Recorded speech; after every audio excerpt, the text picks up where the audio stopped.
Hi, it's BlunTv's Capital Cannabis Corner. Again, this week we're rolling out some trending hot topics in the news, and one being, I guess people are getting sick in the space of cannabis. They're using illegal products, and there have been about 7 in the news recently here in California who have had to go and visit the ICU. Amy's here to give us an update about what that means, and again, enforcement is important, and this is why. Well, it's a really unfortunate situation. So it's actually worse than what you described. So there were 7 incidents in Hanford, California, which were reported last week, but that number has actually jumped up to about 21 in California. Wow. And in total over 150 nationwide in 16 states since June. So what we're finding is there are consumers who are consuming vape products. It appears to be primarily traced to cannabis products that are unlicensed and unregulated, and they're developing a respiratory disease that is pretty significant. And so there is a public health concern. There's been a lot of media reports around it, and I think the key thing that I think consumers really need to know and understand is that these are not compliant vape products where they have been able to identify the product used. It has been unlicensed. It has been, it has been contaminated with pesticides and other harmful chemicals. And I think it just speaks to the importance of consumers knowing where to buy their products and ensuring those products are safe.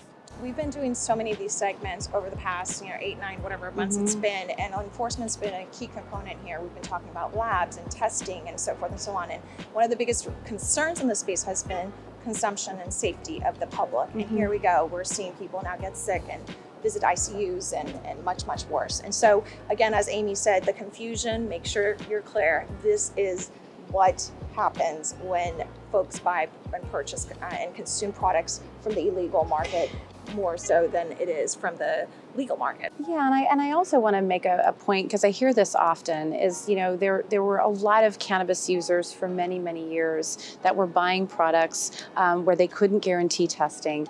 But with the establishment of regulations, you have found that the compliant industry has moved into this new regime where their products are tested, they're deemed safe, and so what you're left with is this illicit market. And so I think the distinction between unlicensed and licensed is so much more acute since the regulatory framework took effect. And I think that's why the products that are unlicensed are even more unsafe now. Because if you've got clean product, it's gonna figure out how to get its way into the compliant marketplace. If it's not clean, it's gonna be sold on the illicit market.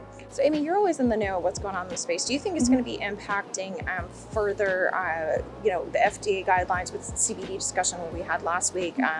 We did a segment about CBD, right? And how now there are going to be guidelines around the hemp side of it. Do you think because now people are getting ill and it's hitting the news and trending in the news too, that we're going to start seeing more of these conversations being had at the state level as well as with the Well, I mean, I think you make a good point, but as I always accuse you're conflating the two a little bit. So cannabis, there's already confusing for many of us, right? Very confusing, but keep in mind, so cannabis already has the very rigorous testing standards, and then hemp does not. Sure. And there's a lot of conversation in the legislature right now. In fact, there's a bill we've talked about several times that is really seeking to establish some quality testing standards around hemp products, but that legislation is still pending, so we'll have to see what happens. And we've got 4 weeks left of session. Wow, yeah. So we'll be able to report on that in future segments. Okay, well, here we go. You heard it from Amy. A lot happening in this space and trending in the news. Thank you again for the ads and follows with the BlunTv, and make sure to subscribe, and we will be rolling more of these segments out throughout the week.